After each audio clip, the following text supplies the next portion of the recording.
આ વખતે નવરાત્રિમાં ખેલૈયાઓ માટે માઠા સમાચાર સામે આવે છે, કારણ કે વરસાદી વાતાવરણ રાજ્યમાં જામેલું નથી, પરંતુ એવી આગાહી કરવામાં આવી છે કે નવરાત્રિમાં ખેલૈયાઓ વરસાદ જે છે તે ખેલૈયાઓનો મૂડ બગાડી શકે છે। નવરાત્રિમાં ગુજરાતમાં વરસાદ પડશે। અંબાલાલ પટેલ હવામાન નિષ્ણાત છે, તેમણે આગાહી કરી છે। અંબાલાલ પટેલે આગાહી કરી છે કે છૂટો છવાયો વરસાદ થવાની શક્યતા છે, જે ચોક્કસપણે ગરબાની મજા જે છે તે બગાડશે।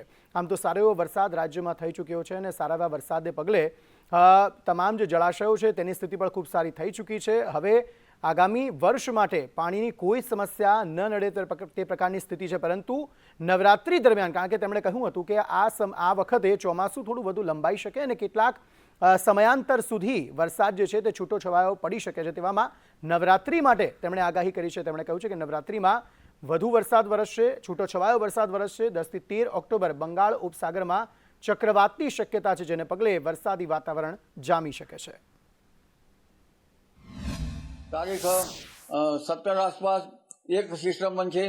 આ ઉપરાંત દક્ષિણ ચીનમાંથી જે બનેલું પ્રચંડ વાવાઝોડું હતું તેના અવશેષો પણ સાગરમાં આવતા બંગાળ ઉપસાગર વધુ સક્રિય થશે। હવે ધીરે ધીરે પ્રશાંત મહાસાગરો અને અન્ય વિસ્તારોમાં ટ્રોપિકલ સ્ટોર્મ બનવાની પણ શક્યતા રહેશે। આ ઉપરાંત 22 સપ્ટેમ્બર ઉપરાંત તારીખ 27 સપ્ટેમ્બરથી 5 ઓક્ટોબર વચ્ચે ગાજવીજ સાથે કેટલાક બહુ વરસાદ થવાની શક્યતા રહેશે। તારીખ 27 સપ્ટેમ્બરમાંથી જો ભૂલ પવનનું જોર આવવાની શક્યતા રહેશે। જ્યાં સુધી ચોખ્ખો ભૂલ ન થાય ત્યાં સુધી ચોમાસાની વિદાય ન ગણવી। તો એક તરફ હવામાન વિભાગ દ્વારા અને હવામાન નિષ્ણાત દ્વારા એ આગાહી કરવામાં આવી છે કે નવરાત્રી દરમિયાન વરસાદ વરસી શકે છે, પરંતુ અત્યારે ગુજરાતમાં સારો એવો વરસાદ વરસી ચૂક્યો છે ને ત્યારબાદ સરદાર સરોવર નર્મદા ડેમની જે જળ સપાટી છે તેમાં સતત વધારો થઈ રહ્યો છે। એક તરફ ઉપરવાસમાંથી પાણી છોડવામાં આવ્યું છે અને તેને પગલે ડેમની જે સપાટી છે તે 24 કલાકમાં 27 સેન્ટીમીટર વધી છે। સાર્વત્રિક વરસાદની આગાહી જ્યારે આગામી સમય માટે કરવામાં આવી છે, ત્યારે ઉપરવાસમાંથી 4.9 લાખ ક્યુસેક પાણીની આવક થઈ છે। નર્મદા નદીમાં 3.17 લાખ ક્યુસેક પાણી છોડાયું છે। હાલ નર્મદા ડેમની સપાટી 135.94 મીટરે પહોંચી છે। નર્મદા ડેમના 15 જેટલા દરવાજા 2.5 મીટર સુધી ખોલાયા હતા અને આ ઉપરાંત વડોદરા, ભરૂચ અને નર્મદાના 42 જેટલા જે ગામો છે તેમને એલર્ટ કરવામાં આવ્યા છે। સરદાર સરોવર નર્મદા ડેમની સપાટીમાં એટલો વધારો થયો છે કે આ નીચાણવાળા જે ગામો છે તેમને એલર્ટ કરવાની ફરજ પડી છે, કારણ કે કેટલાક લાખો ક્યુસેક પાણી જે છે તે છોડવામાં આવ્યું છે અને નીચાણવાળા વિસ્તારો તેનાથી પ્રભાવિત થઈ શકે છે। તેને પગલે આ આગાહી જે છે તે કરવામાં આવી છે અને એલર્ટ આ ગામોને કરવામાં આવ્યા છે।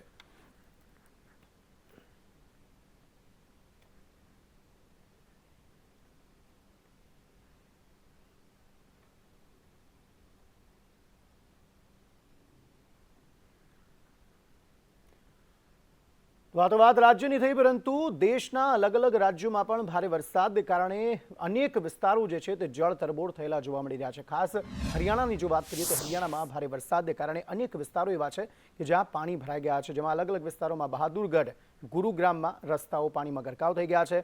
વાહનો અડધા ડૂબી જાય એટલા પાણી અનેક વિસ્તારોમાં ભરાયેલા છે। વાહન ચાલકોને હાલાકીનો સામનો કરવો પડી રહ્યો છે, એવી સ્થિતિ જોવા મળી રહી છે, જાણે ગુજરાતમાં સુરત અને વડોદરામાં જે સ્થિતિ હતી તે પ્રકારની સ્થિતિ હરિયાણામાં આજના દિવસે અને હાલના સમયમાં અત્યારે જોવા મળી રહી છે। અનેક કિલોમીટર લાંબો ટ્રાફિક જામ જે છે તે પણ સર્જાયો છે, કારણ કે પાણી ભરાઈ જતા જે વાહનો છે તે અહીંયા બંધ પડેલા જોવા મળી રહ્યા છે અને વાહનો બગડી ગયા છે લોકોના।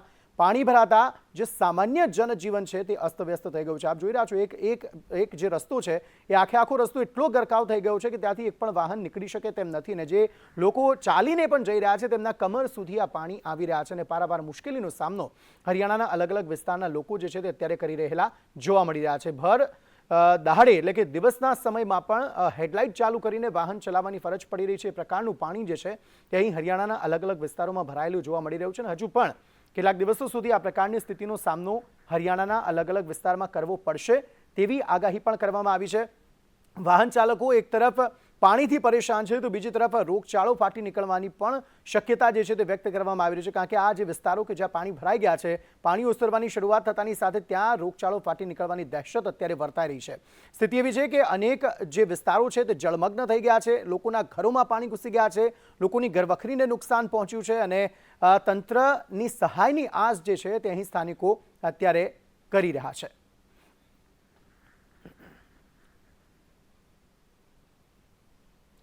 તો તો આ તરફ ઉત્તરાખંડમાં ભારે વરસાદથી તારાજી સર્જાઈ છે. ભારે વરસાદને કારણે 5 લોકોના મોત થઈ ગયા છે.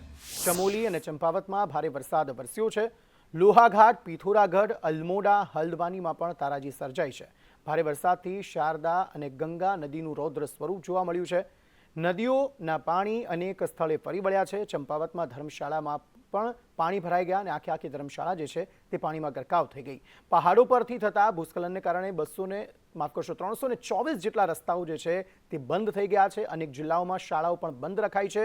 આ ઉપરાંત જીમ કોર્બેટમાં જે સફારી છે તેને પણ બંધ રાખવામાં આવી છે. ભૂસ્ખલનને કારણે બદ્રીનાથ હાઈવેને ખોલાયો હતો. કેદારનાથનો પગપાળા રસ્તો પણ બંધ થયો છે.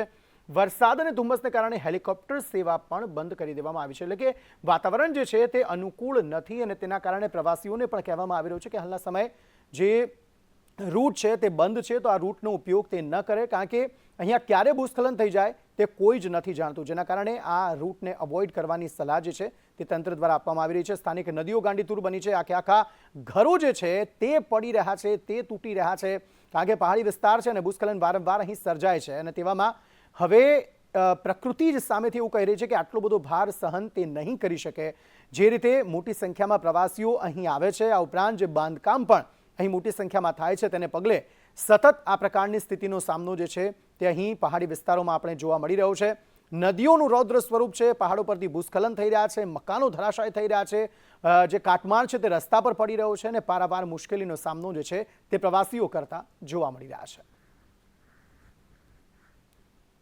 તો ગુજરાતમાં લવ જેહાદનો એક એવો ચોંકાવનારો કિસ્સો સામે આવ્યો, જેમાં એક વ્યક્તિએ 1, 2, 3, 4 નહીં પરંતુ 31 જેટલી યુવતીઓને પોતાની હવસનો શિકાર બનાવી. અને વિધર્મી યુવાન હતો અને તેણે હિન્દુ યુવતીઓને પોતાની જાળમાં ફસાવી. પોતે આર્મી મેન હોવાનું કહીને તેણે અલગ અલગ યુવતીઓને પોતાનામાં ફસાવી હતી. તેની ધરપકડ કરી લેવામાં આવી છે.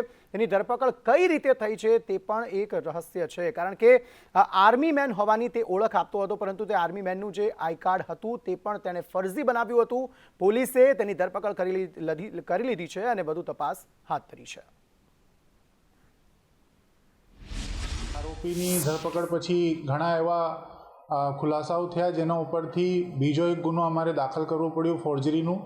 એ જે આરોપી છે શહેબાજ ખાન, એ પોતે એક આર્મીમાંથી રિટાયર્ડ આર્મી મેન છે અને એમને ફોર્જરી કરીને પોતાની ઓળખ એક મેજર તરીકે સ્થાપિત કરેલી હતી.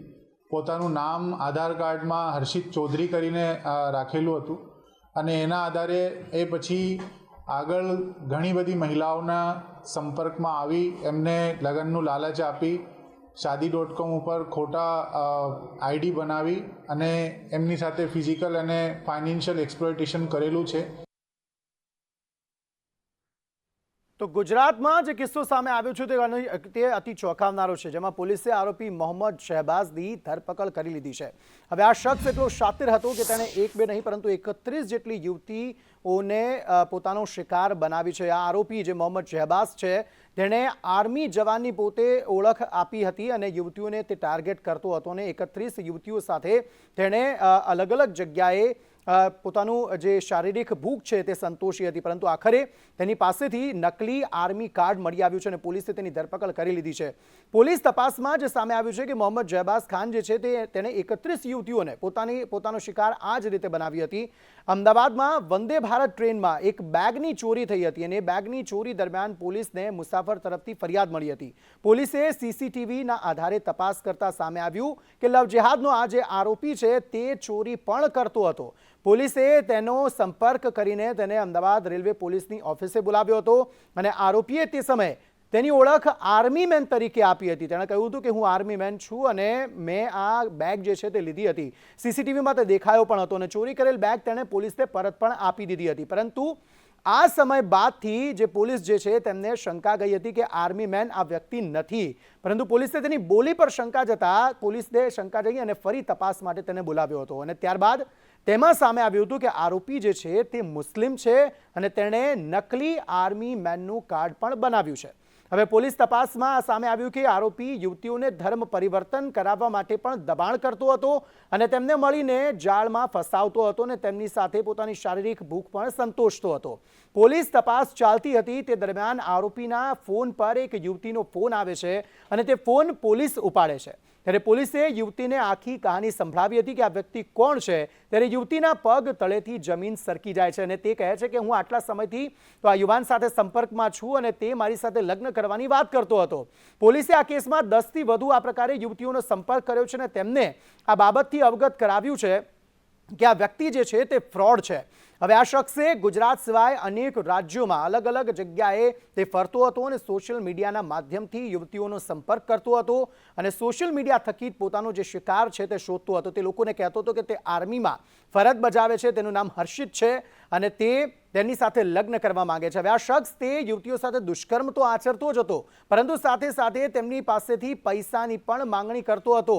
પ્રેમભરી વાતો કરીને દુષ્કર્મ આચરીને તે પૈસાની માંગણી કરતો. આરોપીઓનો ફોન જપ્ત કરીને FSLમાં હાલના સમયે મોકલવામાં આવ્યો છે.